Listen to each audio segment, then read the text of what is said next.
Hello there, Comic Clan, and welcome to Comics to the Cross, the greatest streamers you have never heard of. Of course, I'm one half of your host for, as always, Cross, with my co-host down below me today, Nitro. What's up, good people? And of course, we are joined by the absolute legend himself, Dr. Barron Bell, over to this side of me. Need to get used to the Discord. What's up, everybody? What's up?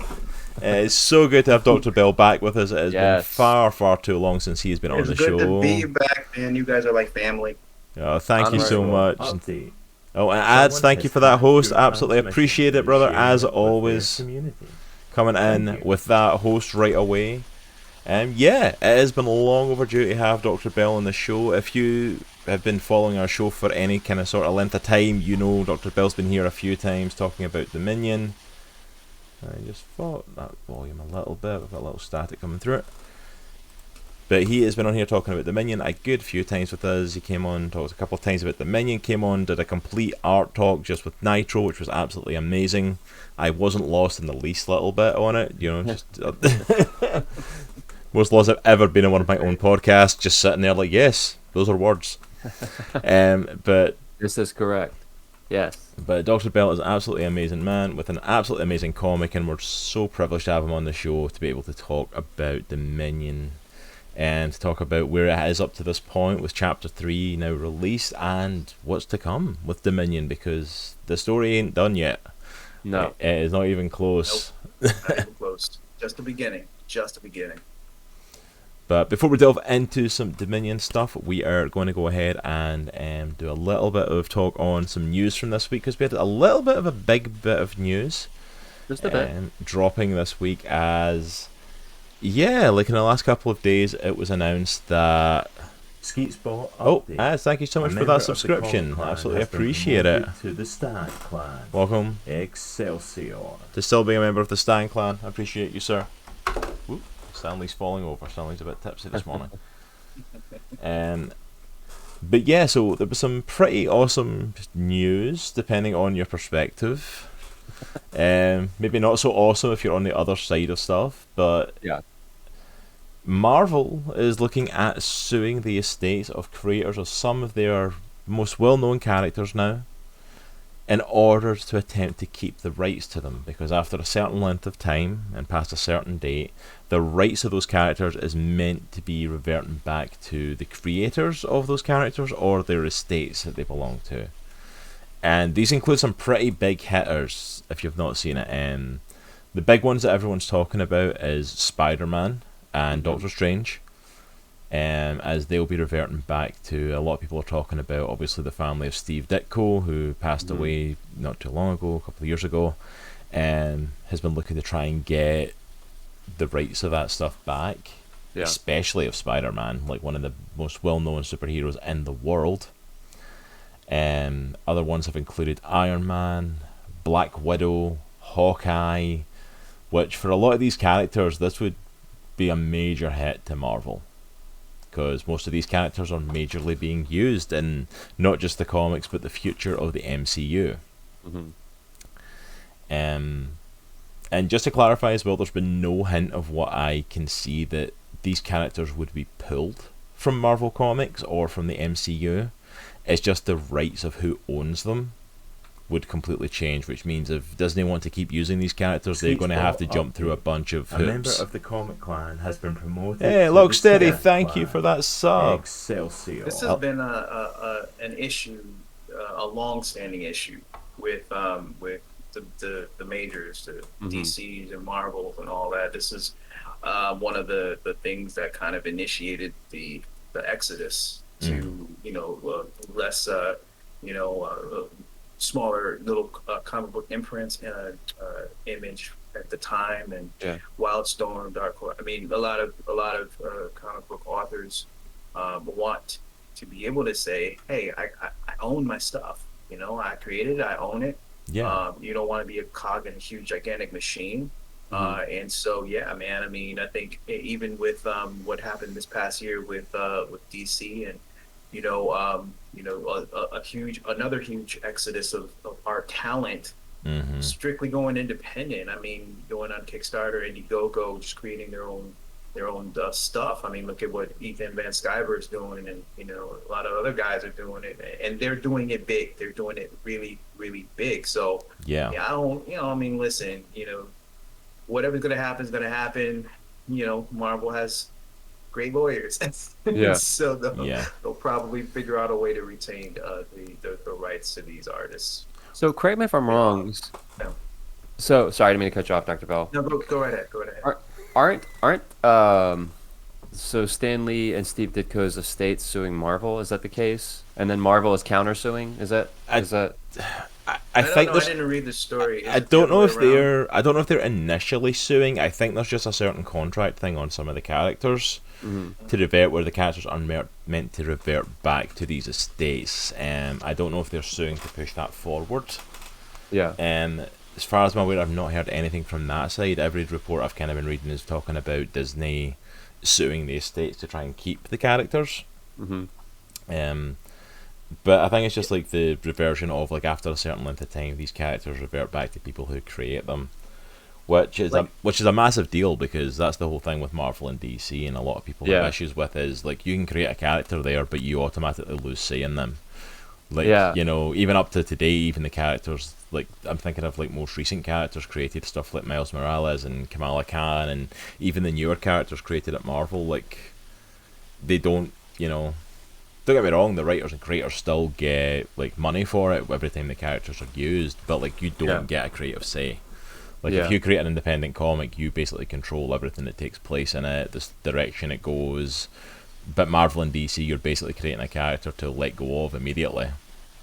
And it's fair to say as well that this did happen recently with DC as well. I think DC won, right? Yeah, it was with Jerry Spiegel, I believe, regarding, like, the race of Superman, which not a small character by any means, just one of the biggest names in the world.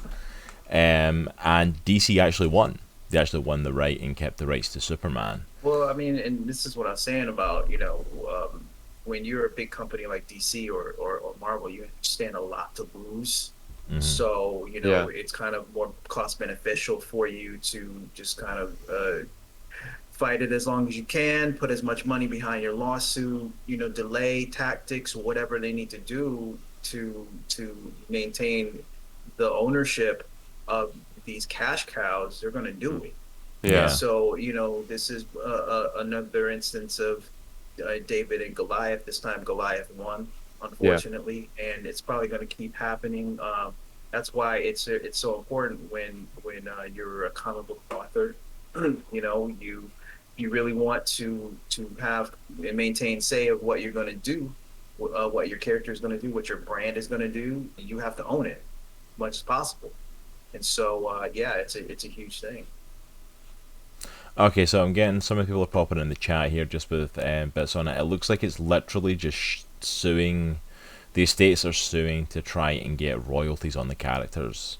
The major ones being the Disco's family. It's about getting royalties, which would mean the royalties would start around about 2023 going forward.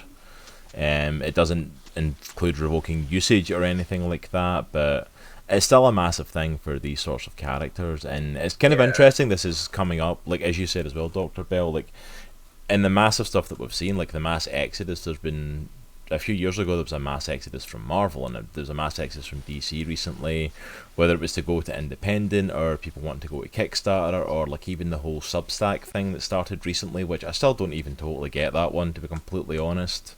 Yeah, Substack is really like for independent reporters.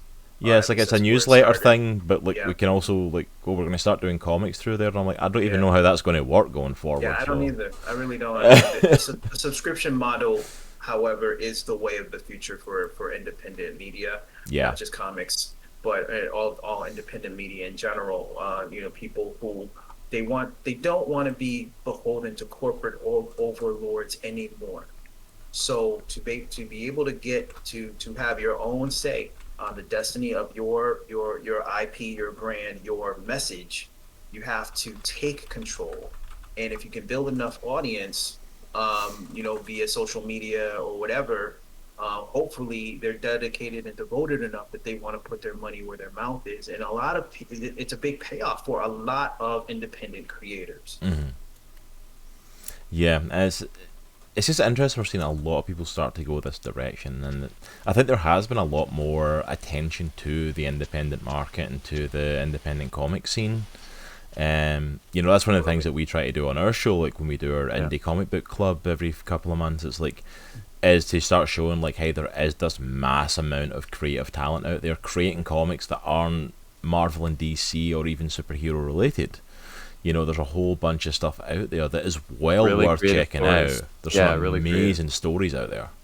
Yeah. Like Dominion Fall of the House of Saul, by the way. Exactly. Yeah, absolutely. Exactly. Which, look for that coming forward in an episode at some point, because the first volume is about to hit, could be coming out in trade paperback soon, so that's right up our queue to start doing a show on it, so there you go.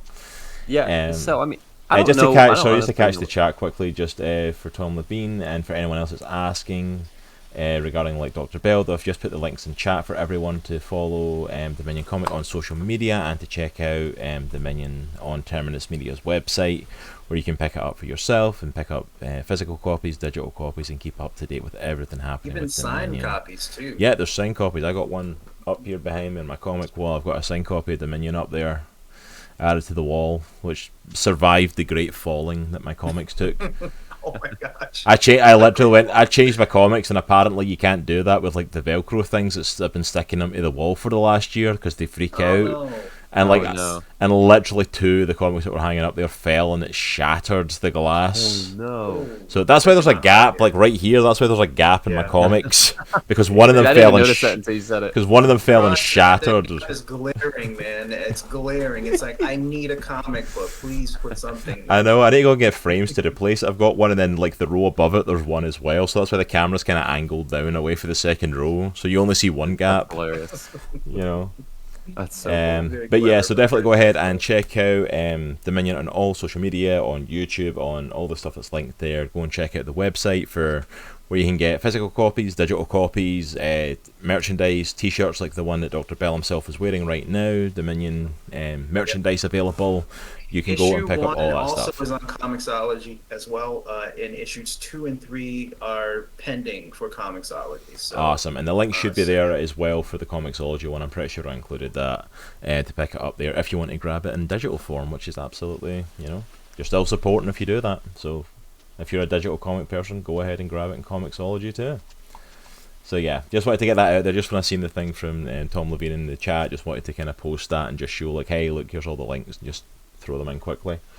But yeah, kind of like what you were saying with that Dr. Bell, it's like, yeah, it's just interesting this has all happened, like, following all this recent, like, merger stuff. Like, a whole bunch of people have just left Marvel and stuff and DC for the Substack thing, so it's just interesting this is all coming. Yeah, I think we're seeing a major sea change in our world. Our world is changing. It's never going to go back to the way it was pre-COVID, unfortunately. Yeah.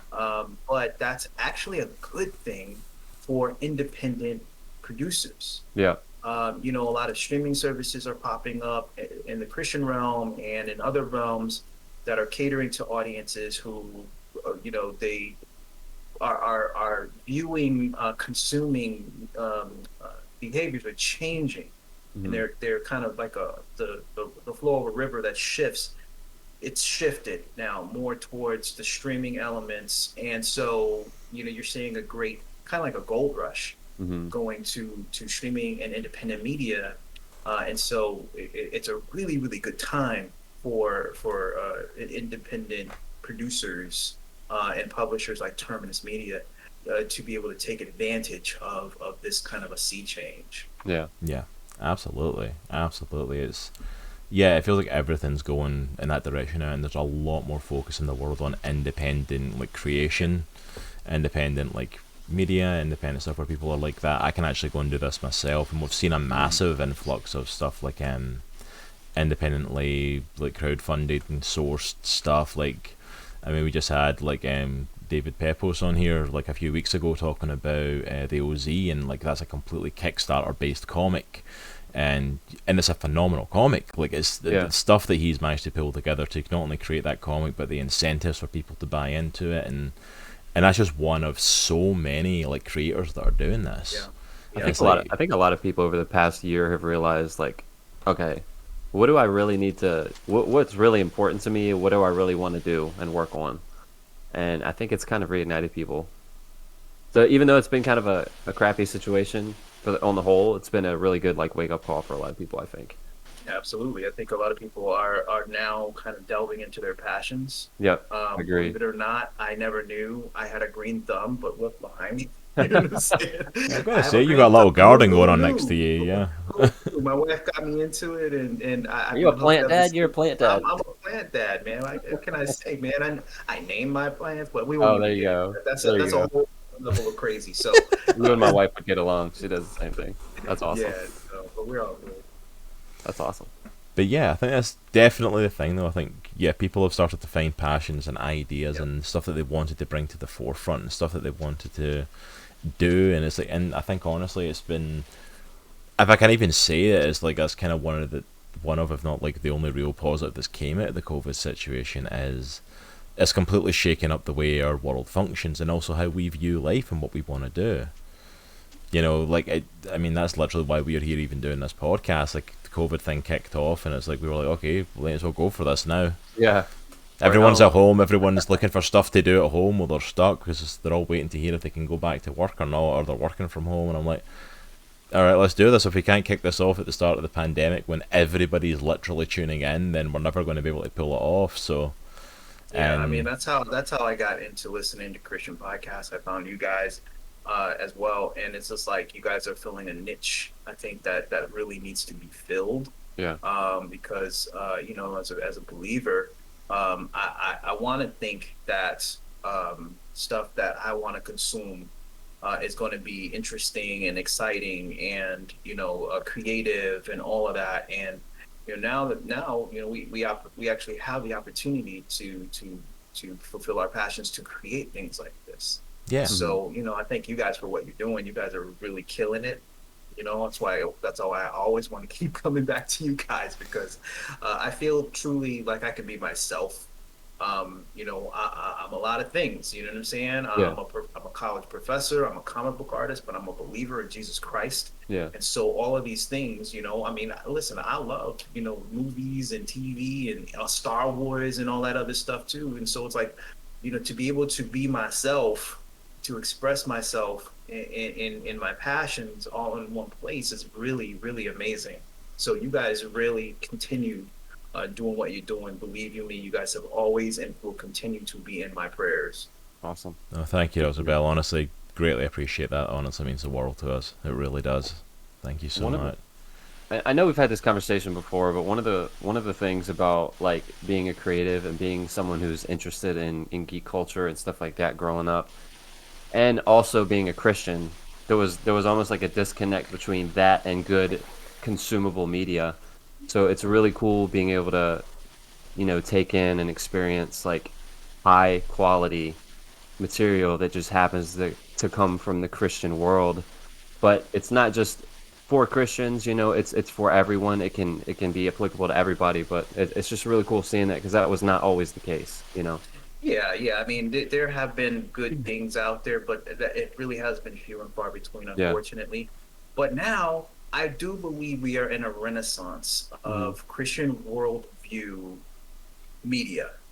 Not necessarily church-based, but you know, can be consumable by a Christian audience. Mothers and fathers won't have to worry about what their kids are watching. But the world at large could also enjoy it too. Look at, you know, The Chosen. You know what I'm saying? Chosen is an amazing, crowdfunded, beautiful series. You know what I'm saying? That anybody, it's written for the average person who just likes a good story to consume it, and then hopefully plant some seeds, lead people to Jesus. And so it's a nice balance to strike. We're trying to be, like Paul says, all things to all people, so that we may win a few. And that's really what we're trying to do. Yeah, absolutely, and I think you're both hitting the nail on the head with that. Like, it's been amazing to see the change in that. Like, you know, growing up as a kid, like I hate to say it like this, but there really wasn't any worthwhile Christian media to get invested in that was of really good quality. It's like there just wasn't. You maybe got the odd little thing here and there, like, okay, that's pretty decent, but like, you know, it's like obviously us coming from like the comic book standpoint, comic books like were a no-go. You're not going to get a good Christian comic and Yeah. good Christian TV shows, good Christian movies, and it's like, I mean, listen, God love Bible man and God love him, but it's like, you know what I'm Yeah. saying? I don't need a Batman knockoff. Yeah. You know what I'm saying? It's just like, Yeah. and so that's the thing. It's like, I think the Lord has empowered us. We have so much power we don't even realize through the power of the Holy Spirit to actually be creative and do these things that can really reach out for maximum effect.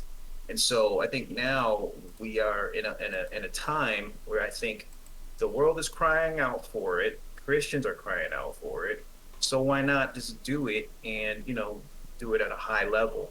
And so that's what we're doing over at Terminus, really trying to really hit it hard. I mean, not only do we have Dominion, but we got End of Darkness, the radio drama, audio drama created by our fantastic Daniel Hancock, which is now debuting in Great Britain. Nice. On a Christian network over there. Our book Samson, which is an amazing comic book, drawn by our brothers over in Australia, Matt and Daz, and that's doing big things too. And so it's like, but we're not afraid of being accused of being a little edgy. You know what I'm saying? Even I mean, listen, you're always going to have your critics. Yeah. You know what I'm saying? But, I'm not doing this for critics. And, no one is claiming to be a Bible scholar when we do these things. We just love Jesus. You know what I'm saying? And so we're really trying to hit true to the heart of character, and the heart of story, and infuse our worldview in that. Oh, absolutely. And I was going to say, like, of all the things I would describe like Dominion as, I don't know if edgy would be the thing I would say. Like, it's just a really good story, and maybe I just like edgier things and I just don't realize. But I'm like, it's just really good storytelling. It's really great artwork. It's really well done. Thank you. I think you know what, you're hitting at something across that I think that the Christians don't understand. Oh, not Christian, but Christian creatives previously, I don't really think understood, was that our audience lives in this world. We live in this world. We are used to a standard of quality and programming that I do believe that Christians need to be aware of the fact that there is a standard. There is Oscar level storytelling. There are Grammys in the music industry. There's all these other things. You know what I'm saying? And I don't necessarily want to be the Christian whatever, fill in the blank. Now I'll start there because that's where my audience lives, so Dominion is the Christian Star Wars. I'll start there. Okay. But that's just a starting point. This is a launch pad. This is a place where the people who know Star Wars can look at the word Star Wars, even if it's related to Dominion, and then say, what's that about? And that's how we've gotten a whole lot of crossover audience, a whole ton of it. We just got a good review recently from an outlet. I think it's Christian. I think it's a sci-fi or something like that. Yeah. They did a really, really good review, and it's very objective. Just really looking at the book as it is, just objectively. Take what's right there. Religion out of it. Take the Bible out of it. Look at it as a story, objectively. If you look at Dominion objectively, you can compare it to any Greek tragedy, Shakespeare, Game of Thrones, whatever. Yeah. It is a medieval tragedy. Yeah, transposed absolutely. into space. That's what Dominion is. And so really that's where we start. And of course, as a business, we have to market it for maximum effect. So we reach the driest tender, as one friend said, and that the driest tender for us is Christian audience. Yeah. We have to start there. So we play up all sorts of different things that Christians can relate to, that they would love, and then they will come flock to it, just like Chosen, just like any other, highbrow media, and then they'll consume it, and they'll consume it to a point where Dominion becomes the big fish in the small pond, and then other people outside of that pond can take a look at it and say, "Hey, what's that? Yeah. You know, it looks kind of cool." That's where it starts. That Yeah. looks cool. That's where we start, and then Yeah. you build a relationship, which is what Christians need to do instead of browbeating. We build relationships. You build relationship over time. Yeah. So I want to be that kid's, that 8-year-old kid's Star Wars, or that 6-year-old Yeah. kid's Star Wars. I want to be that, whether they're Christian or not. And then we build a relationship with them over a period of time, like you mentioned before. The first 3 books is only just the beginning. Oh You yeah. build a relationship over time, over years and years and years. Sometimes it may take years for a seed to bear fruit. Yeah. It's not on me, and this is the thing, my team knows. It's not on us to save anybody. We don't save anybody. That's the Holy Spirit's job. Our job is to plant the seeds and then see what happens after that. So we Yeah. tell good stories, we build characters, we have fantastic, phenomenal art, and then we just build from there. Yeah, and I think that's it. I think it's the best thing to do with it, and because the interesting thing with it is, like, I really even hate describing Dominion as like, oh, it's a Christian comic, just simply because like I know there's a certain connotation that comes with saying that, Yeah. especially to the outside world, and I'm like, no, Dominion deserves to be judged based upon the fact of like it is a comic. Review it, look at it as you would any other comic. Review it and look at it as you would anything else, anything from Marvel, DC, Image, anything that comes out from the big companies, and review it for what it is. Is it a good story? Is it a worthwhile story? And the thing that almost pops into my head is I remember, like hearing like about C.S. Lewis talking about the Chronicles of Narnia. And it was like the Chronicles of Narnia, like if you watch that, especially like Lion Witch in the Wardrobe, you're like, oh well, that's definitely like a Christian message. It's definitely a Christian book because there's like all this stuff to it. And like, he never wrote it as that though. He's like, he never went out of his way to make it a Christian story. He's like, but just the fact that he was a Christian, Yeah. that Listen, influence automatically comes through. I came to Chronicles of Narnia through the cartoon back in the 70s. Okay, that Rankin Bass? Yeah, the Rankin Bass one. The cartoon. I came at it as a kid. Boom. It dazzled me. The storytelling was beautiful. And so to me, I wasn't a Christian back then. I was just a kid wanting, with this voracious appetite for really good storytelling, really cool, solid animation, and all of that. That's it. And really, that's the threshold for you to like Dominion.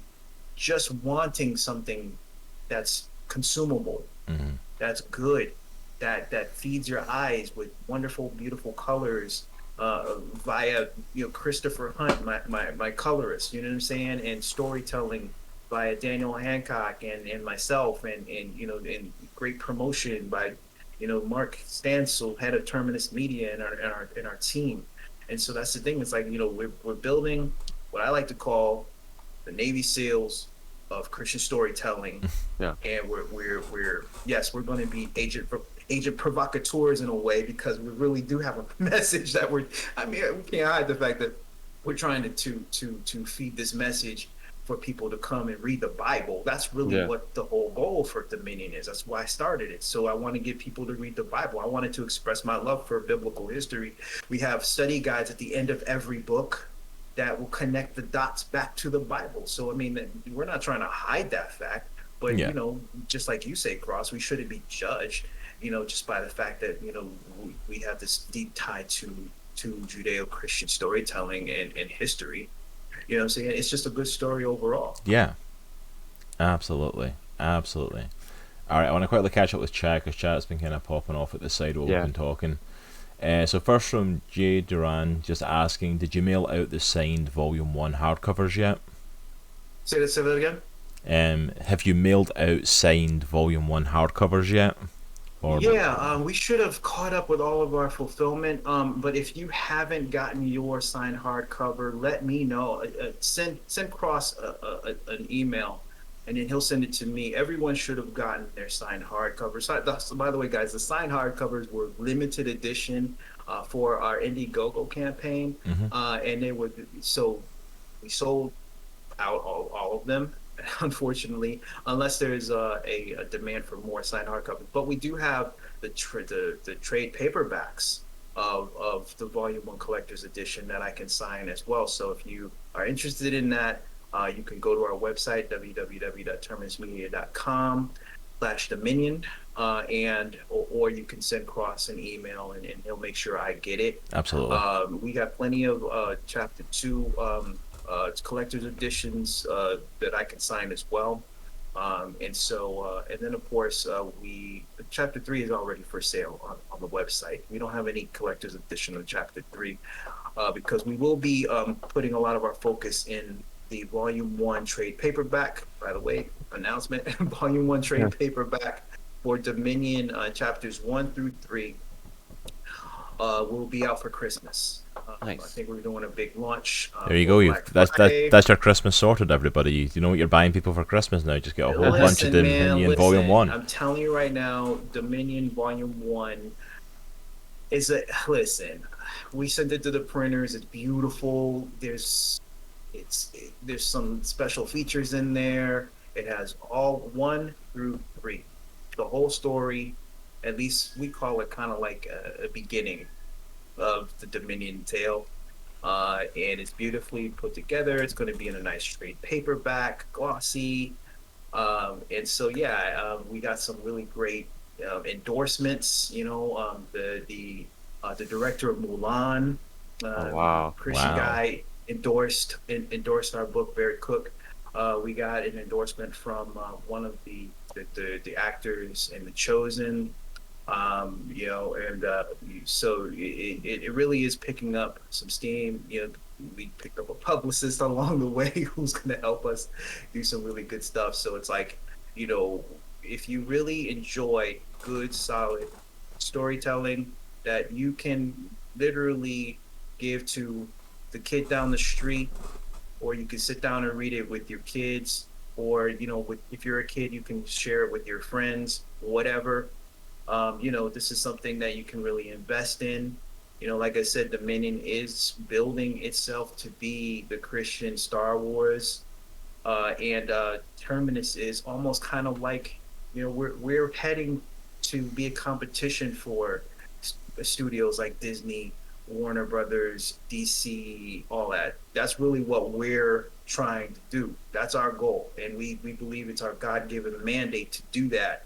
And to take the battle straight to where it's out. It's in entertainment. And so we use Dominion as a way to kind of start that conversation, and we build from there. Absolutely. And I mean, I love all the stuff that Terminus Media is doing. It's like it's slowly but surely starting to build itself up as a little publisher that could a little bit of a competition for some of the bigger guys. It's just little by little, like it's just growing bit by bit, and it's really awesome to kind of see. And you guys are there from the beginning. So Yeah, absolutely. But I'm proud of what we're doing. I mean, we don't brand ourselves, and we don't limit ourselves to just the Christian market. Although that's where we thrive. We're building a very good audience, which is awesome, because parents can know that where their kids are going to watch stuff, to see stuff. I mean, we're going to be doing animation soon. We're going to be, we've already got the audiobook with End of Darkness.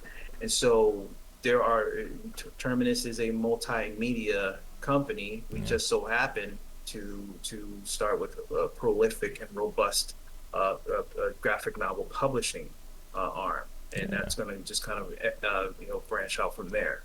Yeah, I think we need to get our pitch ready, Nitro. We need to go talk to Mark and get our pitch and our stuff in there as well. Listen, man, as soon as we, get our feet underneath us, we will be expanding titles and IP. So, if you're a Christian and you have an idea and you think that, man, I could possibly see this in publication. Listen, we're not actively taking pitches now, but give us about a year, and we will definitely be entertaining that. That's fine. Give me time to tighten up the script. Is You can dust some Clean it up. cobwebs off. I gotta work on. I gotta work on my lines. we Gotta work on my we lines. have a pretty high threshold too. I mean, we don't just take anything. And I think that the thing that we're trying to do is we're trying to branch out from your traditional comic superhero fare. Not to say that there aren't good superhero stories, but there are. I think it's oversaturated. Superheroes are way oversaturated. I just saw Image has a whole new line of superhero comics, and I'm like, I don't want to read that. I'm not buying that because it's like I don't need a whole new universe of superheroes to try to figure out and follow their stories. But if there's like a little slice of life comic, I'll get that in a heartbeat. I just picked up a graphic novel from the used bookstore called The Attack, and it's a story about an Arab Israeli whose wife just so happened to be Al Qaeda.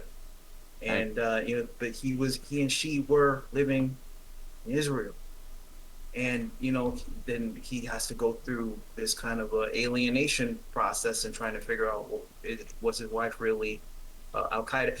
So this is what I'm saying. I mean, I think that we have to kind of grow up a little bit as far as our storytelling is concerned, and comics is a fantastic media to do it.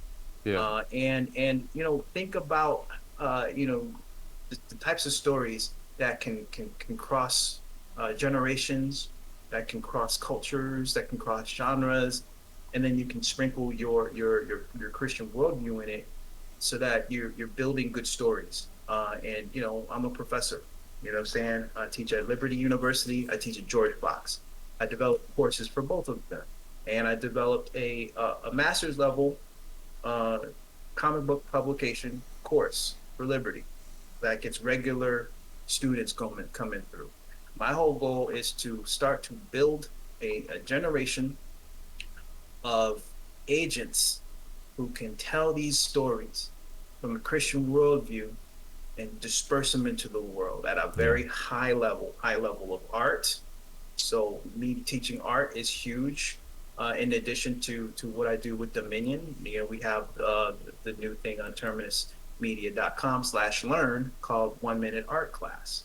And so we're going into, I'm breaking down the fundamentals and tips of how to perform at a high level in 1 minute.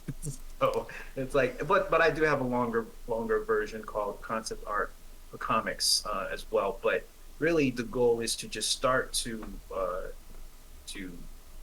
disseminate the message that yes, we can, kind of be beholden to our message, which is to get the word out and spread the word of Christ, which is great. But absolutely. if people don't buy it, then if the tree falls in the wood and no one hears it, doesn't even make a sound. Yeah. So we gotta you have to be smart, and you have to be creative, and you have to kind of push on those buttons that people will resonate with. No, absolutely. Let me just quickly jump through some of these comments again as well, and then we'll get into some of the actual finite stuff of Dominion itself. Gideran saying it's like I totally want to start crowdfunding Christian themed graphic novels. Absolutely, man, some amazing stuff out there. Please do that. Starman313, welcome on in. I don't believe we've seen you before, so welcome on into the chat. Can confirm Samson Rising is also lit. Absolutely, another amazing is lit. There you go. That's the comment I want, and I'll tell Matt and Daz that too, guys. There you go. There you go. That needs to be like on the tagline of the next one that comes out. Is like, it's lit. Can confirm Samson Rising is also lit. when we put out another, I think we'll probably do something else with that. And I think we'll put those comments in. It's lit. Absolutely. That's what we want. You know what? And the reason why we actually wanted to procure that property with Matt and Daz, our fellow brothers in Australia, is that they're former Disney artists. Oh yeah. Oh wow. You know what I'm saying? Matt Baker and Daryl what's Daryl's last name? They'll tell me. Looking on, but Matt and Daz over in Australia, they're former Disney artists, and they just really wanted to tell a really good Bible story. And at the level of a Disney artist, though, come on, man. I mean, Yeah. how can you not want to see that? And the way they broke down the story and told it from the POV of Samson as he's in prison, Mm.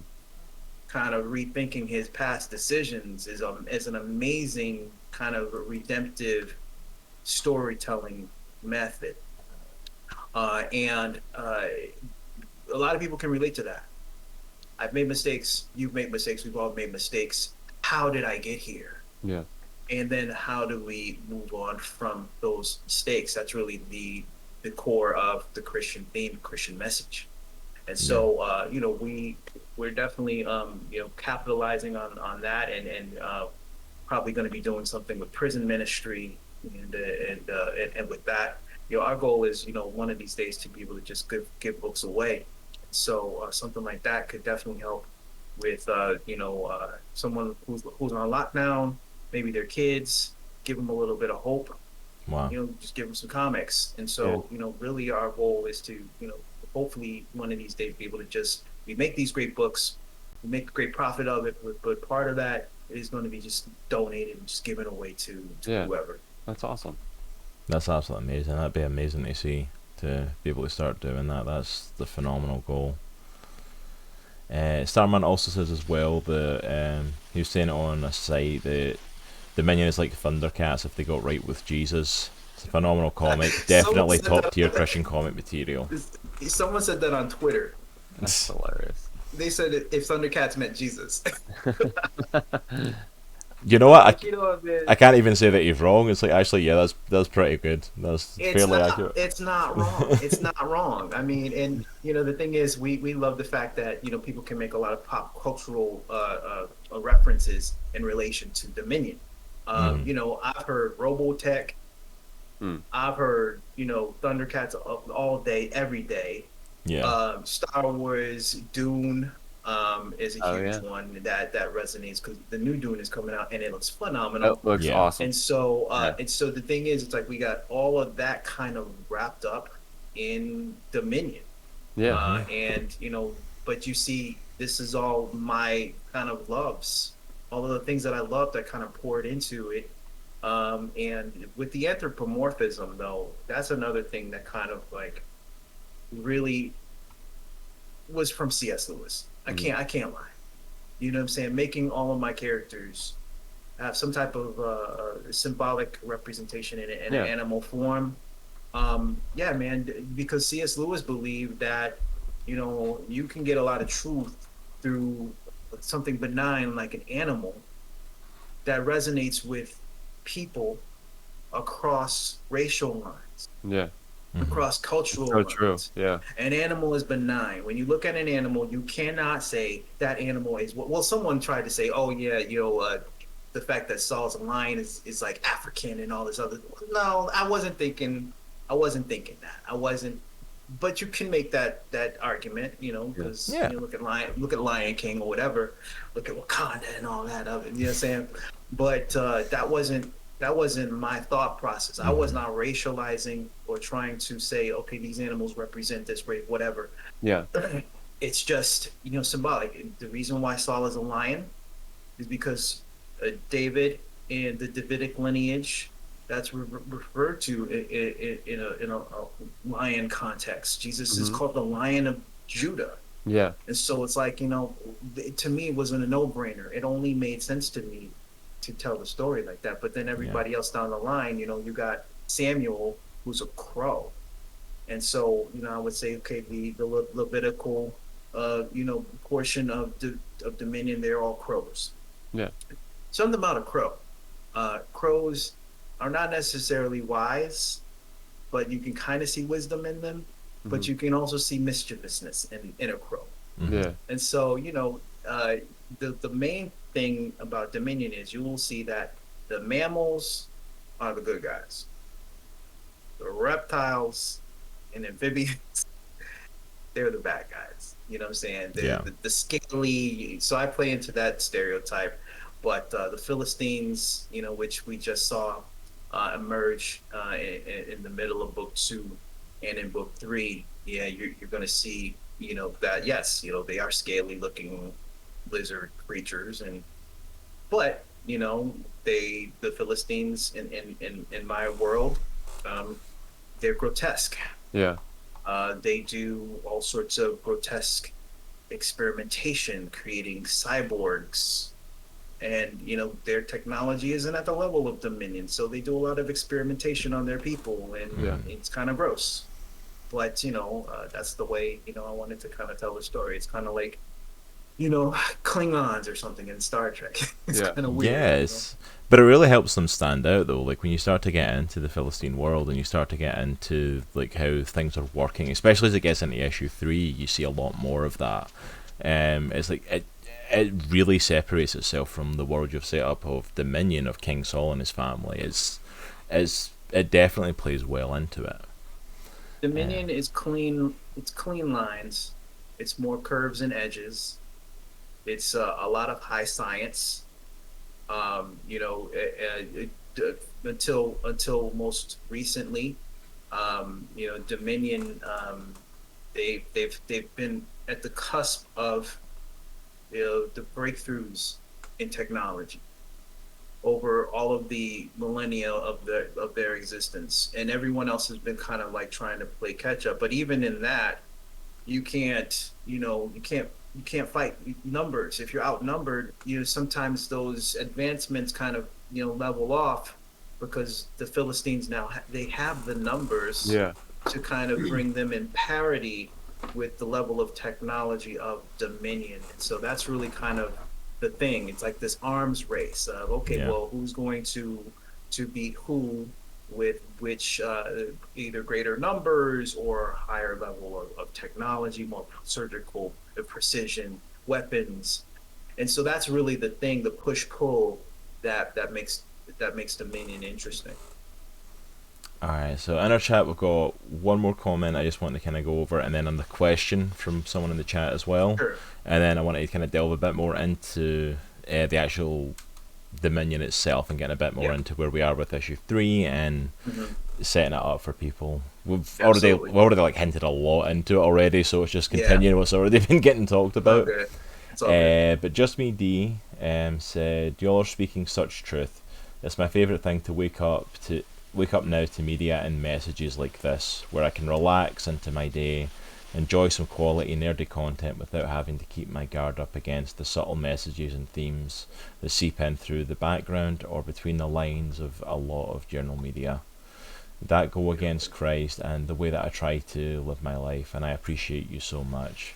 Well, thank you so much for that, D. I think we all appreciate That's a that from you beautiful as well. That's a beautiful comment. That's a beautiful, man. Listen, that warms my heart. That is a validation of what we do. You know, I'm a believer first. I'm a Christian first. My allegiance is to the kingdom of heaven before anything else, before my race, before my culture, even before my country. You know what I'm saying? I'm a Christian, and so our job as Christians is to deliver the good news, but effectively. Yeah. It's the caveat. You want to deliver it so that it can have as maximum impact as possible. And so the fact that you're seeing that, thank you for that beautiful comment. No, absolutely. Beautiful words there, D. Absolutely. And then Tom Levine in the chat saying as well, Dr. Bell, how much time are you able to devote to Terminus and Dominion? You know, that's a great question. One of my my students at Liberty asked me the same question, and you know, the thing I will say is, I think I deliver the time that is required, given my life. So, if okay, I got a buddy. And this is just some inside comics situation. I got a buddy. He will remain nameless, but he is a very well-known comic book artist who's worked for Marvel and DC. The reason why he's so good and so prolific is because he spends all day, every day, I mean like 8 hours a day, shackled to his art table doing his thing. And while that works for him, that doesn't work for me. Mm-hmm. So my thing is, okay, the Lord has basically given me the mandate as a husband to be the priest of my family and the leader of my family. So my family comes first. Mm-hmm. My wife comes first. Everything else, if she says shut it down, it's shut down. Yeah. But because of that, because of the fact that I prioritize my family, my Christ, my wife, and then my work, I'm able to actually find balance so that she's nourished, my work is nourished, my spiritual life is nourished. And so, then I can be the best Dr. Bell I can for my students. That's so And important. believe it or not, Yeah. it's the fishes and the loaves equation. I have a little amount of time, but God has somehow enabled me to be able to do everything I need to do and deliver dominion on time. So we're doing like, 3 books a year, and I have no problem. My family's good. So, I mean, if you're looking for a time daily, I draw for at least an hour or two every single day. Yeah. On the weekends, I'm able to give more time because I have, dedicated blocks of time. So maybe on Saturday or Sunday, like Sunday today, for instance, if I wasn't doing this, I would be drawing dominion. Yeah. So, I'd give maybe 4 or 5 hours. Sorry, folks. It's our fault. The book's not coming out quick enough. Sorry. Don't worry. It's Just blame it on us. It'll come. But That was a very good question. I think that's a really important thing to put forward. Because I think especially in today's world, like with anything, like whether it's art, whether it's like us streaming, whether it's whatever your passion is, people are like, if you want to get to the top, you have to do it non-stop. Like you have to be all the time doing art. Or like I've seen like streamers, we're here on Twitch, and it's like, and you see it all the time, streamers who are like, we're live all day every day because they need to like grind. Like we streamed like for a couple of hours for 3 days. Yep. Sunday, Monday, and Tuesday. Like we did the podcast today. I game a little bit on a Monday, and Nitro does art on a Tuesday. Yeah. That's it. That's the time we've got to give to streaming. I work the rest of the week. I've got 3 kids. I've got a wife. It's like that. That's what I'm saying. Your priorities are straight. Yeah. And the thing is, you let the Lord provide the increase. Mm-hmm. So whatever's going to come as a result of your seed of time that you place out of faith, you give it to God, and then He will provide the increase. Mm-hmm. Yeah, So, absolutely. Your wonderful podcast is growing because of what you're doing as far as prioritizing Him first, your family, and then this. Yeah. And then you can feel like there's a sense of balance. I think what happens is when we find ourselves in a position where we are upset all the time or anxious, or we feel like there's something missing in our life, it's because you're out of balance. There's something that your internal core is seeking that it's not getting. Sometimes it's more time with Jesus, spending more time in that Bible. Sometimes it's maybe feeding yourself by playing some video games, or maybe feeding yourself for real. You need to go get a good meal. You know what I'm saying? Maybe you have to exercise. For me, one of the things I realized I needed to find total fulfillment was I need to connect with nature from time to time. If I don't, I have a problem. I think that's one of the reasons why I gravitated toward plants, because it kind of fulfills this kind of like little part of me that needs to engage with nature. My wife and I, we walk. So there's a cool park next to us, so we go out and walk at least a couple times a week. Yeah. And that time I get that nature fix, but I also get my wifey fix too. So it's like you got to find that balance. But then of course, the drawing as well. So I found that there are these things, and you sometimes may have to take a mental inventory. Yeah. Even write it down if you have to. Here are the things that I need as fill in the blank to operate. Standard operating procedures for you. Fill in the blank. Write it down, and then go about trying to figure out how to get it. That's a lot of super times important. it doesn't have anything. Yeah. A lot of times it doesn't have anything to do with money. You know what I'm saying? 100%. However, I have a friend who that's all he does want. That's his goal, is to make money, be a millionaire. I'm like, okay, Yeah. well, you go and have fun with that.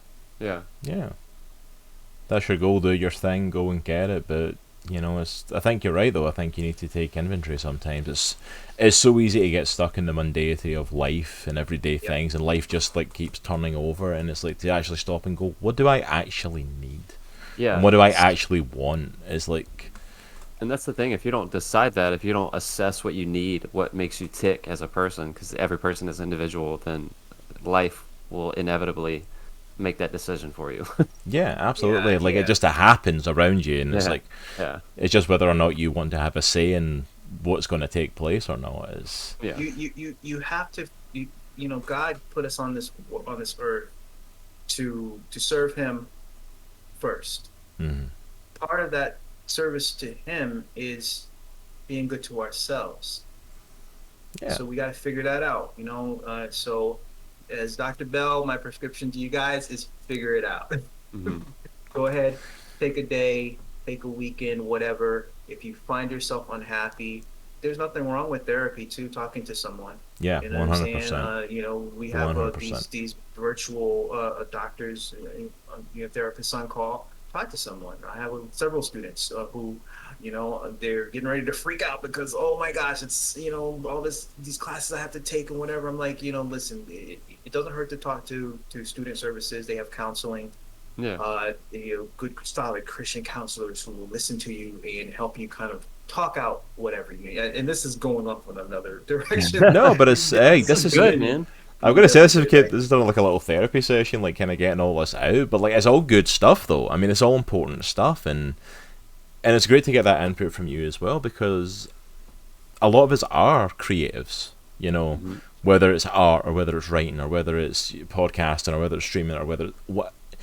As a creative, is one of those things of like it's not as simple and straightforward as like this is my passion and this is what I do. It's like there's often a juggling to it, because the dream would be of like that I'm a creative and this is my job 24/7 and that's just part of life and it fits in easily. But often being a creative, it doesn't work like that. It's an extra thing you have to fit in, but at the same time it's an important thing. And Yeah, I mean, if we're doing this adulting thing, which we are adulting. At least I know I am at times. I don't want to know. It's all about balance. You have to you got to make money to feed your family, and I have a lot of students who they're kind of regretful with where they are now in life after school, former students, whatever, and I'm like, don't think of it like that. Yeah. And if you compare yourself to where someone else is, then you're going to be constantly miserable. Oh, yeah. You have to do what God put in front of you and do it well. And I think you'll find your happiness somewhere in there, as long as you're seeking God first, and then also kind of whatever is on your heart. I tell this to my students all the time. Be honest with yourself. What's on your heart? What do you want to do? yeah. And once you can be honest with yourself about what you really want to do, I think that's where God can start to guide you. Yeah, absolutely. Absolutely. I think that's an important thing, is like I think you hit the nail on the head with that, to be honest, because I think it's a very twofold thing. I think it's like you have to be honest with yourself and what's driving you and what your honest like heart's desire is. What do you want to do? But also like seek out God and like what is His timing on it. Like I literally just thinking of like the first conversation I had with Nitro talking about comics and the cross. Mhm. We didn't even have a name for it yet. I was inspired by I love the Susie. name of that show, by the way. We were in the lobby, right? We were in the lobby. We were doing. It was literally something that was taking place at church, where we were showing the transformation of people's stories, which is how we met, because he took my pictures for one of the stories that was showing, which is how Nitro and I started talking. And I was like, "Wait, you like comics? Is that what you just said?" yeah, and I was. He got outed. We had a little bit of conversation, and that was it. And then all of a sudden, I was like, I got inspired by Susie Live here on Twitch. Phenomenal guy. Does gaming, full out and out Christian pastor, has a church for gamers here on Twitch, God Squad Church, absolutely worth checking out. And his goal was to create a place on here for gamers to learn about Jesus. And I'm like, and literally my only thought was, I want to do that for people that love comics. Yeah. Right. And I literally, like, I saw Nitro again that day, went up to him, I said, this is my pitch, and like, and I want you to be in on it with me. And it's like, okay, well, how do we do it? No idea. No clue. I don't know what it's going to look like. I don't know What is how. Twitch? I don't know how we do it. I just know Twitch is involved, and I just know that this is what we need to do this. I just What's a know I Twitch? need to do this, and I'm like, and here we are. Like, I mean, the planning stages of Comics in the Cross was so long because like I had no clue what was coming. Yeah. But little did I know God was setting stuff up for it though, because by the time we actually launched, like we already had so many people we had connected with, and so many other streamers, and so many other Christians, and so much stuff was already in place because God had done it that way around and had led us that way, and it was Amazing. it's phenomenal to see what He does, and I think it's like being admitting I want to do this, and it's Yeah. okay to go. I don't have a clue how. I don't know how I'm going to pull it off or what's going to happen, but I just know I really feel God's. Though. You pulled the trigger. It's You like know, I feel like God is sometimes saying, you "Do just this." have to do it. Yeah. And that was You just have it. to do it. If you have a dream, you just have to do it. I mean, take a chance, take a risk. I mean, listen, I would rather try and fail, and than rather than not have tried. You know what Absolutely. I'm saying? And so it's like at least you can say you did it, and if it's successful, it's bonus. If it's a failure, it's a lesson. Then you just kind of figure out, okay, well, what do I do next? How do I improve, or what other direction do I go? And that's the thing. It's like with Dominion. Dominion was a chance that I took, because I had this idea about creating this weird Bible tale with lions in space. I pitched it to Mark at Terminus, and he, God love him, caught he caught the idea that I was trying to do. He didn't think I was nuts or on something. Yeah. I'm high on Jesus, but but no, and that's the thing. I took a risk. I took a chance, and God is blessing us as a result of that. And yeah. I'm sorry, I'm laughing. I'm just imagining the pitch. It's like, okay, get this. So it's the story of King Saul, but picture lions in space. It's like- I'm not gonna say he didn't laugh. I mean, I think that there was a little chuckle there, and there was a long period of silence because I'm like, okay, well, did I mess this up? Did I, what I'm saying? And so, but I mean, I think, and we'll get to the fundamentals of Dominion, guys. I mean, I know that we're just kind of talking here, but I think, hey, I'm good with it, man. This has been a phenomenal this is conversation.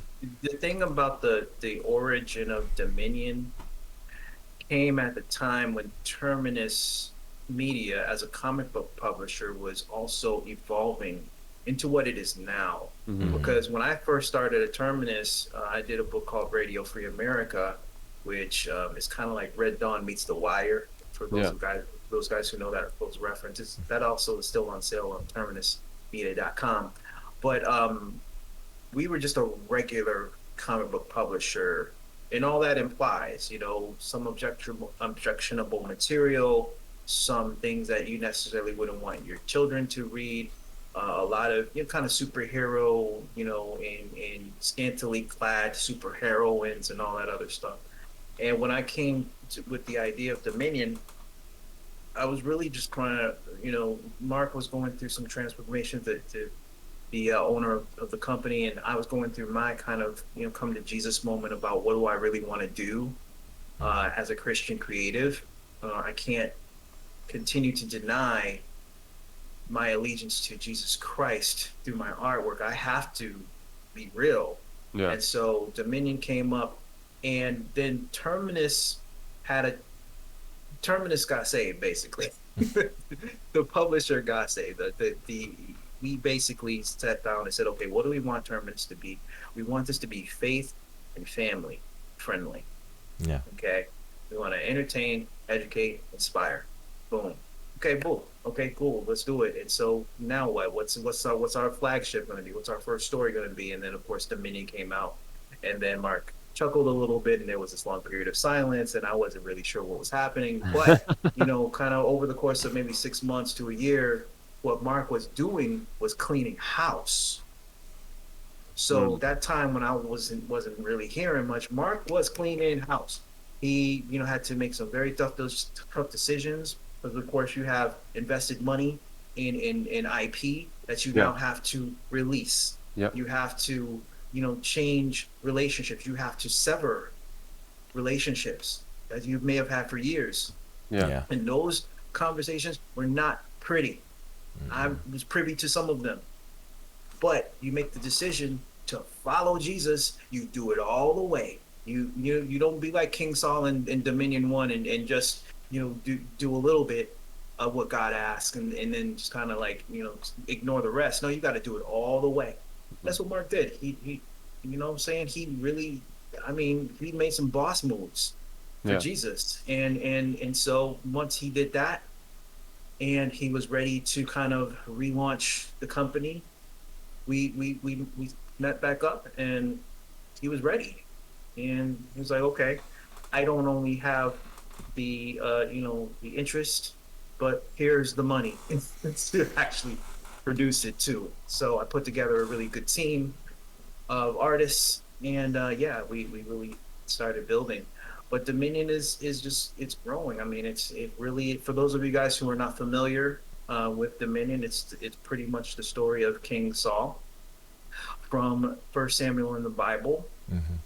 And the fact that he, despite his best efforts, really wasn't that great of a king because he decided not to listen to God all the way, and he slowly but surely lost his kingdom to David, who will be coming in later stories. And so the thing is, it's like, so I wanted to tell that story referencing the historical biblical text by hitting the major plot points. So major plot point is, okay, number one, Saul fails God. Number two, Saul is addressed in his failures by Samuel. Number three, Samuel tells Saul, you lost the kingdom. Number four, Saul kind of goes on a rant to pretty much try to continue to shore up his power in the kingdom. And then, of course, David takes the kingdom. So those are plot points. But along the way, in the biblical text, there are major gaps in time that allowed me as a writer to build a world that I can build character development, and I can maybe even, add, flavor to some characters. Like, the female characters in Dominion have been a delight for me to write because they really don't get much shine time outside of being just trophies or servants, and so I'm like, okay, well, women are more than trophies or servants in real life. I want young girls to be able to see themselves in some of these characters. So we beefed up Michael and made her a warrior princess. We beefed up Queen Ahinoam and made her a pivotal role. She's the neck that turns the head of the king. And she's the backbone of the kingdom that hopes to help it ride out Saul's mania as he's going and descending into madness and narcissism. So those are things that have been a delight to write, and all of this is in a sci-fi context. They're anthropomorphized characters, and it's extravagant. It's like a roller coaster ride. It is, and that's something I was going to say as well. And funny enough, like you mentioned that, like one of the amazing things about Dominion and what you've done with it is you've taken the biblical text, and it is definitely the story of King Saul. 100%. It hits the same beats that hits. And you've made it this massive, like, spanning epic in this universe of Dominion, with them fighting the Philistines. It's this massive sci-fi epic with all this great action going on in it. But at the heart of it, it is a character study of the royal family. It's all around the characters. Like, I said it to you, like, even before we came on stream, like, when you were first on the show, like, you made me feel so sympathetic to King Saul in that first issue. In a way I never did reading the Bible. Like, sympathetic to who he was, what he was going through, the process he was going through. But by the time I got to chapter 3, like, I'm like, this guy's a lunatic. This guy is literally losing his mind and what's going on. And I felt the beats of change.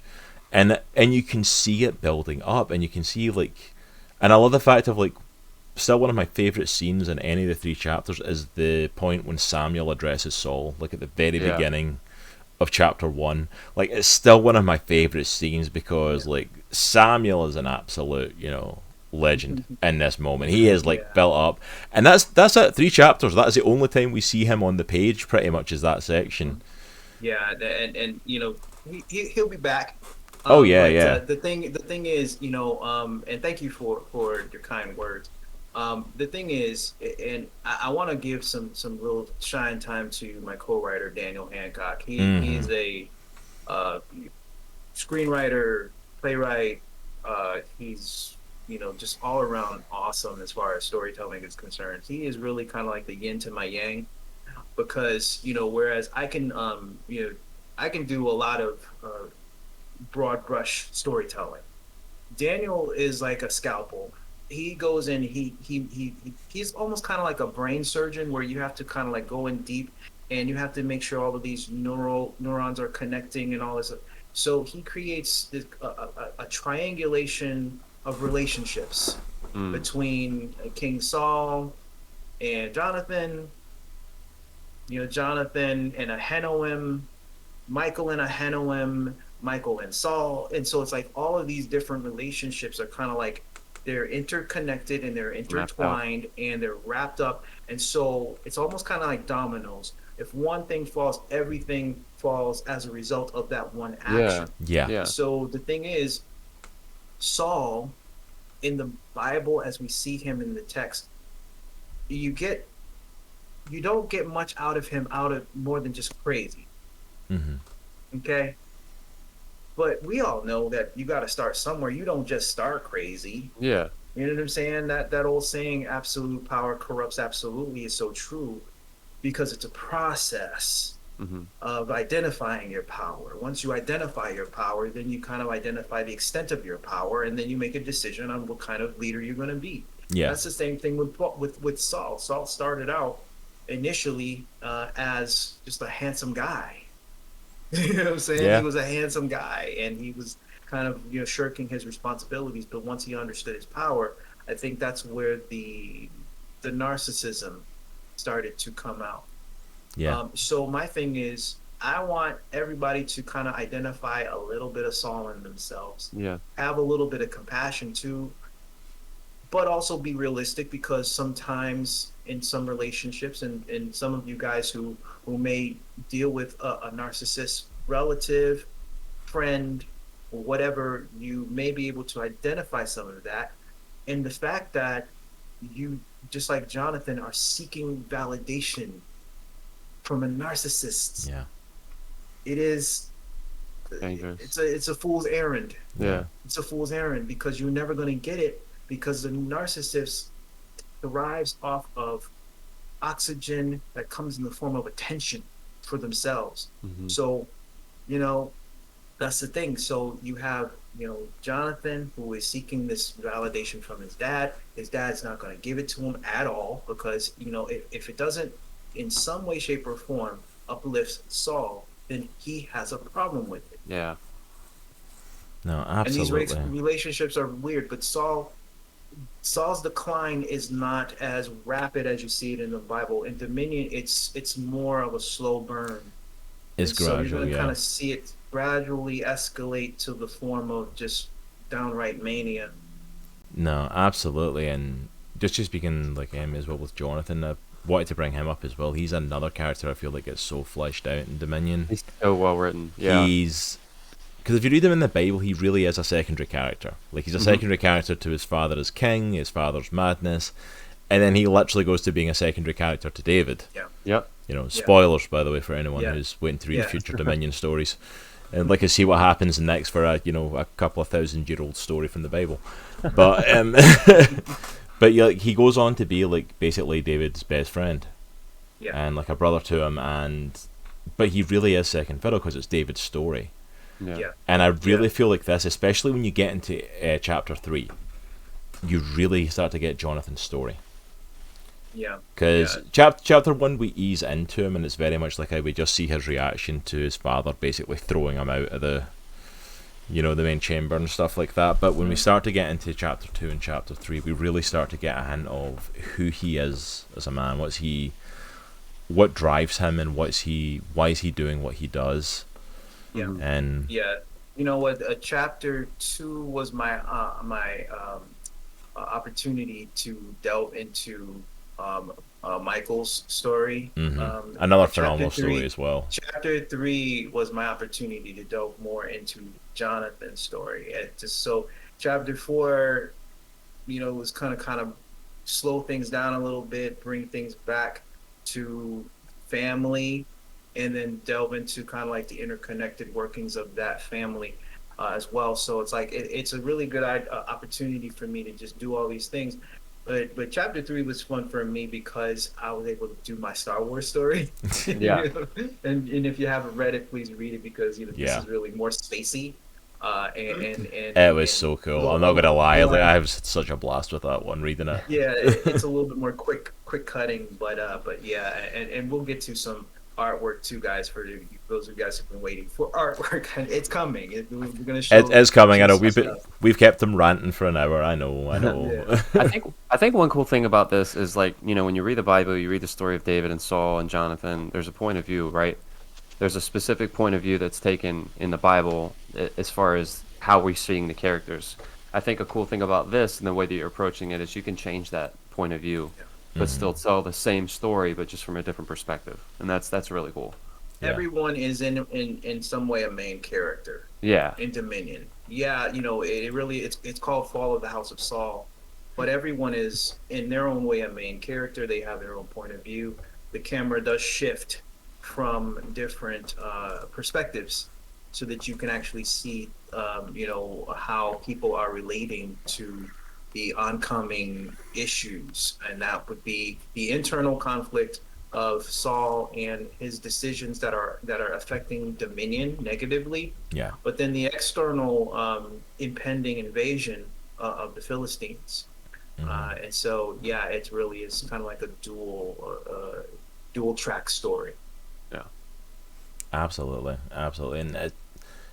and honestly, just again, I'm going to keep throwing compliments at you. It's like you've done an amazing juggling act with that. By, like you said, it doesn't feel like it's any one character's story. It feels like you've got this family that it's really focusing on, but each of them, you feel like you get that time with them. You get a feeling of who they are. Even the Queen is like, it feels like she's maybe a little more background to the other three, but even then, like, I still have a really good strong sense of who she is and what's driving her and what's pushing her forward with her family. I feel like I know each of them, and I'm, after the 3 chapters, I'm invested to see where their stories go and what happens with them going forward. We're going to see more of the Queen in book 4.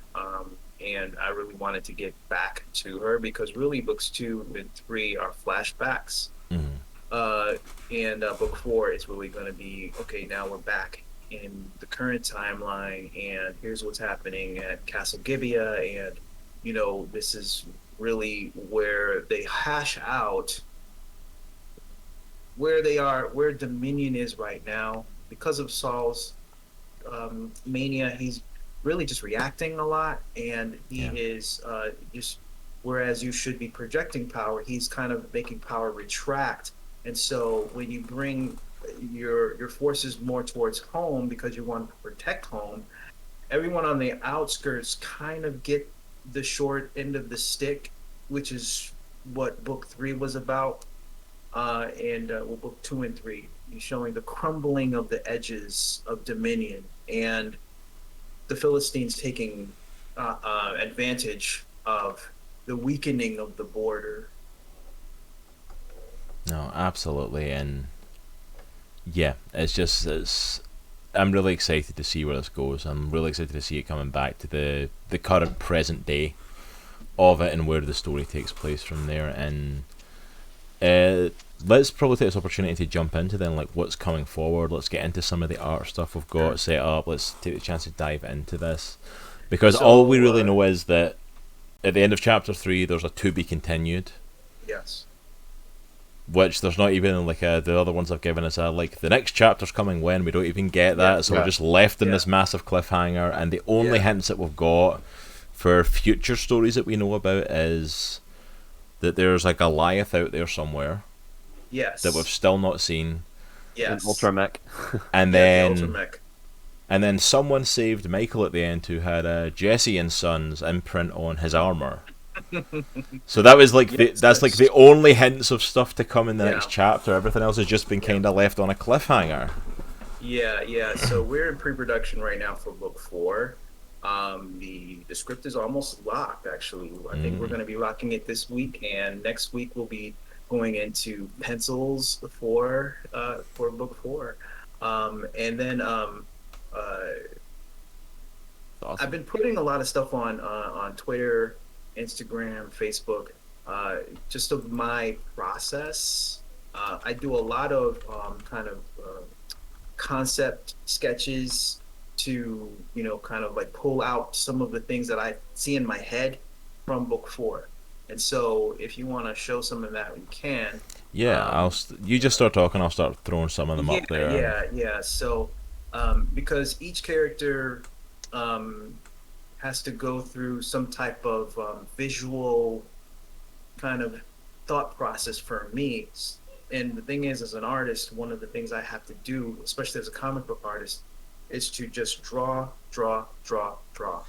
Just draw them over and over and over again, to the point I'm like getting really used to and very comfortable with drawing. And so that's really the thing that for me has been a joy in this process, to just continue to just draw and develop these characters. I think I have an image of King Saul. He's holding his power staff, and he's just really, he's ready. You know what I'm saying? He's ready for battle. And part of book 4 is showing the climax of this Philistine battle that you saw in book 3, and actually alluding to in book 2. And it comes to this climax, and you're going to see the end that's happening with this final kind of a battle. And so I think I post also a picture of the Seraphim. The Seraphim are coming back for book 4. Everybody seems to love them so much, and they didn't really get to see them much after book 1. Book 4, they're coming back. And you're going to see them in all their glory. I added an image of the Seraphim in this big, gigantic, I call it a VTAC suit, which is like this gigantic wing suit that operates in vacuum. And so they're going to be doing that. And then, of course, I have, the Queen, picture of Ahinoam. She's there. And then, of course, there's Michael. So, yeah, there's a lot of pictures that I have that I'm posting on. Just as my process, just to show you guys what I'm doing. That's so awesome. Is it awesome? And I love getting to see these images. There's some amazing artwork here and honestly, just some amazing hinting towards what's to come. I'm so excited for some of this. The wingsuits look awesome. Yeah, they do. The wingsuit. Yeah. The one thing I sent you an image of was kind of like a 3D model of the throne room of Castle Gibeah. That's one thing I wanted to we're going to be back at the castle, so part of my process is, how do I make drawing Dominion easier for me? One of those things is building 3D models that I can use as set pieces, so I can kind of get my perspective right. Yeah. And so, and as an artist, perspective is everything. You have to have good perspective. Yeah. And so, when I teach 3D modeling at Liberty as well. So it's like when you're I use a program called Cinema 4D, and I'm like, okay, well, shoot, I can just make my own sets. So a castle set. So smart. I'm building the Seraphim armor in 3D, and just a lot of different things that I'm going to be drawing over and over again. And to be able to have good perspective. That's so smart. And as a matter of fact, guys, I do these series of videos called 1 Minute Art Class. You can find them on terminusmedia.com/learn. And my most recent one was, basically using a 3D model for figure drawing. And so that's one of the things that kind of helped me operate at a high level in my art, is to make sure you maintain very realistic proportion and very realistic perspective Mm. and levels of detail that can really uh, bring out a lot of the background and just really make things pop. It's Yeah. crazy though. I mean, just to piggyback off what you're saying, like, as someone who does art, a lot of times trying to find a reference photo for something can be challenging. So like having that 3D model and being able to kind of look at it at whatever perspective that you need to, that would be like gold. Yeah, it's like Turn it don't. around. Yeah, yeah, So yeah, don't need to find a reference photo. Just I'll make my own. Yeah. We'll make our own. And Yeah, that looks, and I'll have to say that 3D model looks stunning. I'm like, I might need a Dominion animated series at some point. Just Well, saying I mean, that. come on, man. I mean, I don't waste anything. So it's like if I have built these things, they will be used in the future. I That's mean, why part of it is, it's serving the needs for the now. But yes, I do have animated series planned for the future. Oh look, I just happen to have a folder full of all these animated like set pieces. Like, if only we could use them for something. Exactly. I would love to see Dominion be kind of like a Clone Wars type of animation really awesome. style I'd- and all that. So I'd be You know. I'd be there, man. I'd be so down for that. And for everyone in chat as well, I've put the link in there for terminusmedia.com/learn, where you can find Dr. Bell's stuff. And I believe like the 1 minute videos and stuff as well are up on They're already YouTube. up there, yeah. They're on the Yeah. there, and they're on I'll the be watching YouTube that. channel. So Mhm. so you can find them in both those places. Go and check them out. They're well worth checking. I mean, like, look at the artwork that the guy's doing. Look at the artwork that Dr. Bell's doing. You want to check these out. If you're an artist, you. then they're worth checking out. Thank Well, you. the fact that you're kind of like you're basically just giving that away. You're giving that knowledge away. Yeah, I mean, just share with other people is awesome. listen. If you need more in-depth stuff, I mean, you can contact me, send me an email, whatever. I can give you tips, whatever, or take one of my classes at Liberty. Yeah, yeah. Or George Fox. But the last thing I want to talk about before I have to go, we are doing a new project next year in 2022, and it is a spin-off of Dominion. It's called Border Wars. I think you have a picture across Yeah. the show. Do you want me to do the And this- picture, or do you want me to do the cover Yeah. first? Which one? You can do the cover first, because I want to talk about that specifically. All right, let's flip this up here, and hopefully The there Border we the go. Border Wars is a great new project that we are doing as a spin-off from Dominion, and it is actually telling the story of the judges.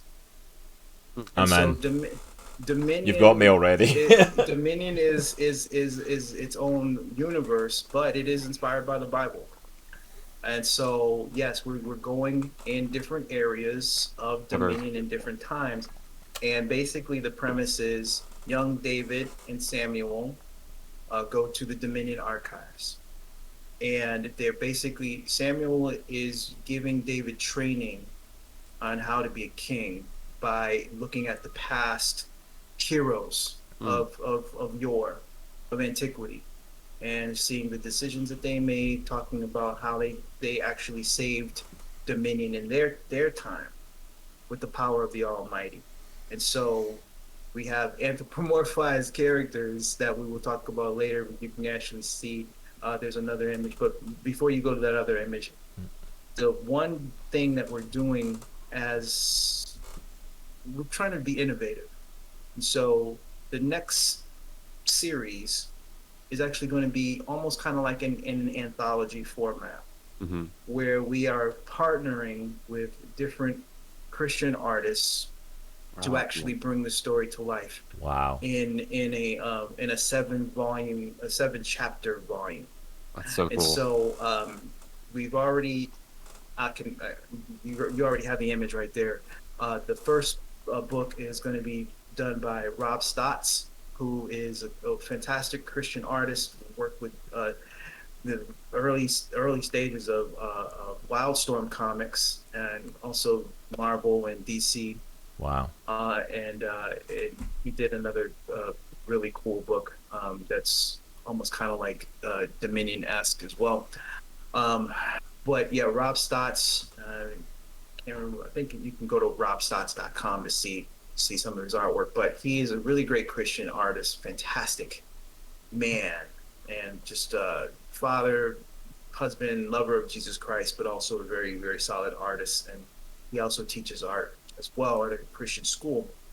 But he's been wanting, he reached out to us and he said, man, I really want to do something to help you guys in your universe and whatever. And I'm like, man, God, you are so good, because it was perfect timing. I was just thinking about, expanding Dominion, and this was an excellent way to go. And we have a couple of other artists that we'll be announcing, sometime next year. But believe you me, you will have heard of them. So, so cool. But yeah, so it's going to be really cool. But you can show that other image too, where it's kind of like this gigantic statue of the judges of Dominion, and a lot of different animals, but they represent the actual judges. The names have not been changed; they're all the same. That's so cool. And so we'll get into that more sometime next year. You'll start to see more artwork come out. But we're very excited to announce the Border Wars of Dominion. And yeah, it's 2022, probably sometime. We might be able to have that out right before the holidays of 2022, maybe even before that. That's so cool. Okay, I'm not gonna lie right now. I'm trying so hard to hold my hype back, because he gave me these images like right before we came on for this podcast and told me nothing about it. I saw the heading Border Wars. I didn't know who these characters were. I didn't know what the story was. I just knew it was a new Dominion comic, and I absolutely love the judges. And he's expecting me to sit here and be calm now after telling me all of that. like I'm hyped. Like, okay, I'm gonna need you to get working on that. I'm gonna need that book out That's such a cool soon. concept, though. Yeah, I mean, we have the whole Bible at our fingertips. So, we are going to explore a lot of different parts of the Dominion interpreted Bible world. Mm-hmm. So, yeah, it's going to be really fun. So, guys, I actually have to wrap things up. Yeah, absolutely, man, absolutely. But, if there's any questions, if you guys, listen, I'm an open book. And so, anyone out there in the chat, who needs any advice, tips, whatever, what I'm saying, you can either, email Cross, or you can go to terminusmedia.com/contact, or the contact page at terminusmedia.com, and email us. Or I think the email, you can just email me at baron.bell@terminusmedia.com, or just contact at terminusmedia.com. Yeah, absolutely. If you have any questions for Dr. Bell, please reach out to him and ask him on it. If you want to pick up Dominion for yourself, there's the links on Terminus Media and for issue 1 on Comixology. And also, if you want to keep up to date with all the amazing stuff that's coming, including Border Wars and any other stuff coming out from Dr. Bell and the Dominion universe, there are all the social media links, the YouTube links and things like that. Please go and drop them a follow. You do not want to miss out on it, on what's coming for this. Like, Chapter 3's finished, and I kid you not, we are only getting started. Like, we literally finished reading it, and like, this is just the beginning. This is just getting good. Like, this is, there's so much to come. And Volume 1, the trade paperback coming out for Christmas. So, just be on the lookout for that. We'll be advertising that, more readily, probably in November. So, yeah, we'll definitely talk about that. Absolutely, and I've not said anything to Nitro about this, but maybe we'll need to do like a little Christmas giveaway or something, and do a special giveaway for like a Dominion Volume 1, and maybe we'll purchase one as a giveaway for it, because I think we could buy one and give it away. Nitro, what do you think? Yeah, absolutely. I think we could do that, especially around Christmas time, and maybe we can even ask Dr. Bell to sign one for us and do a signed one as a giveaway. Yeah. No, absolutely, most definitely. So I got you guys covered. Thank you, man. We appreciate it. But Dr. Bell, thank you. Love you, man. So much for giving us more of your time. Thank you for coming on to talk. You're welcome, guys. Anytime you want to come and chat with us, absolutely, we would love you to come on the show again. And open door policy. Yeah, Dr. Bell will be back. I guarantee he's going to be back on this show again. We ain't letting him go. But thank you so much, sir. Thank you so much for the love. Thank you for everyone coming and listening. We'll let you take off, Dr. Bell. We don't want to hold you up, and then we'll wrap up and go out and raid into another channel and show someone some love. But thank you so much for coming on the show Dr. again. Bell. Thanks again. Okay. All right, guys. I'll send you all an email about that idea I was talking about, okay? Absolutely. I'll look out for that coming in. Okay. Bye, guys. Take care, sir. Alrighty. Well, alrighty. Alright. But, I mean, a massive thank you to Dr. Bell for coming in and talking to us. Like, He's a legend. I'm gonna freaking take your word. I'm I'm gonna so take hyped. your word that you love so much, and he is an absolute legend. Yeah, as you would put it. he honestly is. Man is an really absolute is. legend. Like, Dominion is a phenomenal story. Like, whether you're a Christian, whether you're not a Christian, whatever, like, Dominion is not about being like if you believe the Bible or not believe it. Like, it's worth reading. It is a good comic. Yeah. It's an amazing story, amazing characters, and the artwork is spot on. And I am so hyped for freaking Border Wars now. That is so not fair. And now I need to sit here and try and wrap up a show, and I'm like, I want Border Wars. And Just from a creative perspective, like, you don't meet a lot of people that are willing to just share, information and best practices as open and as much as he does. It's just a really cool thing. yeah, I mean, I'm going to chuck it in chat again there. It's like terminusmedia.com/learn, or go to their YouTube channel. I'm watching those. And there's videos literally this week. 1 minute like things, and he's been posting them for like a good couple of weeks now. Like, there's a bunch of them, and it's like he's just giving us away. The guy's a teacher, and he's just giving away these art tips. And his, Like, people make those videos and they make you pay for them. He And could stick I have them on- paid for them in the past. he Not could him, stick but them just on like other- Patreon or on Coffee, Yeah, or he could do absolutely. anything like that and put it behind a paywall. And it's like, and it's worth paying for. It's good quality stuff. But I'm hyped now. I always feel hyped after talking to Dr. Bell. We ranted for so long at the start of today. That was awesome, man. I felt like I was loved in it. church for a second. I was like awesome, he was chatting away, giving all this great advice. Oh yeah, that was hilarious. Right there. Okay. No worries. Yeah, some stuff going on with the kiddos there, but No alright, worries. let's look at rating out to someone over on Twitch, and the Locke's saying he's absolutely ecstatic for us doing that giveaway. I think we can definitely We do that. could definitely do that. Yeah. I think we can do a giveaway of like the first volume of Dominion and see if we can get Dr. Bell to sign it for us, and like I mean, like, we'll pay for a volume of the comic, absolutely. That's definitely one we'll do. So that could be our big end of year Christmas giveaway.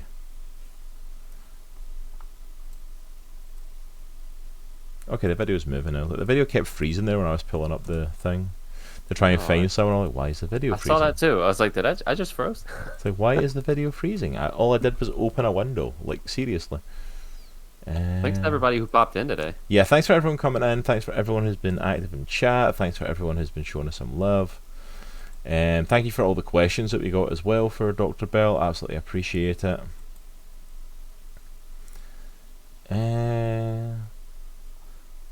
Let's go see Heroic Dictator. She's on. We don't get a chance to rate her often.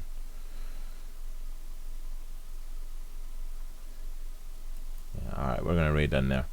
Alright, so we're going to go show some love to Heroic Dictator. If you're still in chat, please stick with us. Go and show some love to her. Use our raid command if you've got it. And we are going to be heading over there. Give her a follow, drop her some love, hang out if you're able to. Thank you so much for hanging out with us today as we talk to Dr. Bell. Again, absolutely phenomenal show.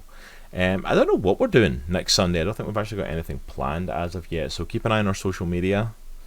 Yeah, what are we doing? We don't actually have anything planned for next week yet. So keep an eye on our social media. It might end up just being like a gaming stream or something, just to kind of give us a little. Is that what you said? Did you say Sea of Thieves? We have not done Sea of Thieves in a while, so we might be due a Sea of Thieves stream. So we need a palate cleanse every so often from the podcast, just to kind of set us up, because we've got some big ones coming up. We've got an indie comic book club. We've got a 2-part of the What If series from Marvel and stuff to talk about. So it's like, it might be a worthwhile thing to kind of just do a little Square Go. Square Go legitimately at this point is probably not going to be until the new year. Yeah. Because we're now hitting the holiday period, and like, see, once we hit like August, my family's got nothing but holidays and birthdays and anniversaries and stuff, and the Square Go just takes a little bit of time for research. So plus, I got to do some art on it. So yeah, Nitro's got some art stuff he's wanting to do for this one. So it is going to be probably, I'd say, late January. I'll tentatively say end of January at this point. But I will say it's going to be worth it. We will do everything to pull this off and make it an amazing Square Go. Yes. Locke, yeah, Sea of Thieves. If you want to pop in next Sunday and do some selling with us, sir, you're more than welcome to. You're always welcome to. So also as well, if you want to financially support the channel, we actually ask that you can head over to our Ko-fi page and support us there. I'm going to be honest, I've got a whole bunch of videos that I'm meant to be reacting to that I've just not had the chance to record because I have been so freaking tired. How dare you? That I have How dare not you had be the tired. chance to do it because my kid will not sleep. So if you want exclusive content, you want to check out the new reaction videos and stuff that's exclusive to that, it's like 100% you're about to get dropped a crap ton of them as soon as I record them and edit them. They're going to be a bunch of them hitting there. Also as well, you can get commission pieces from Nitro there, and it's a way for you to save money while financially supporting us. It's not as much as here on Twitch. Dropping a sub, also we actually get all of the money. So if you want to financially support us, and as you go ahead, if we get enough people dropping their subs here and going over and support us on Ko-fi, I'll even turn off like ads and stuff on the channel. If we start to get enough support over there, I won't need us to run ads. So don't worry about like not having that. The only sad thing is you won't get access to the emotes, but I think we'll live. I think we'll live if we start going over to Ko-fi a bit more. So if you want to financially support us, you can do that over there. Again, not a necessity, you don't need to support us financially, but we appreciate everyone who does and everything that you give us. Oh yeah, big announcement for tomorrow night. Monday Night Crossplay is not on tomorrow night. We have a brand new show starting on the channel. Unfortunately, I work like 5 evenings a week, so like we don't have another night free to actually use it, so I've had to like sub out Monday Night Crossplay for it, but it's going to be well worth checking out. It's called what was it? I need to get the exact wording for it because I keep messing up the freaking wording for this. It's like, you died, please try again. Yeah. Is that the exact one for it? I don't know why I keep like overthinking it in my head of like, am I getting the wording for it? It's like, you died, it's like try again, and basically it is a new horror thriller stream that is coming to Comics in the Cross that will not be featuring. Try again. It's like will not be featuring myself, will not be featuring Nitro, but will actually be featuring my lovely wife Jay, as she is going to be doing some horror and thriller streams here on the channel. This is a woman I have legitimately seen jump at toast popping out of a toaster, and she decided to do that. So, but she is going to be starting on BioShock tomorrow evening, 8:30 p.m. So make sure you come, show her some love, show her some support. If you know someone who's a fan of horror games and horror stuff, or horror streamers here on Twitch, let them know about it. And I want to try and get as much support as we can. And then I believe you are also back this Tuesday. Yep, I'm back this Tuesday. I will be starting on my Teenage Mutant Ninja Turtles piece, which I've been looking forward to for about a month, so I'm excited. Sweet. It'll be sweet. Yeah, and that's 8:30 as well on Tuesday? Yeah, it'll be 8:30. Okay. 8:30 EST. Awesome. Alright, let me just double check. Our raid is definitely going into an active channel again, because we talked a little bit after I found them, and yep, she's still alive. Okay, just making sure. But thank you so much for hanging out with us today, guys. Take care and have an amazing day, and we will see you all tomorrow night. Have a blessed one. Cierra mi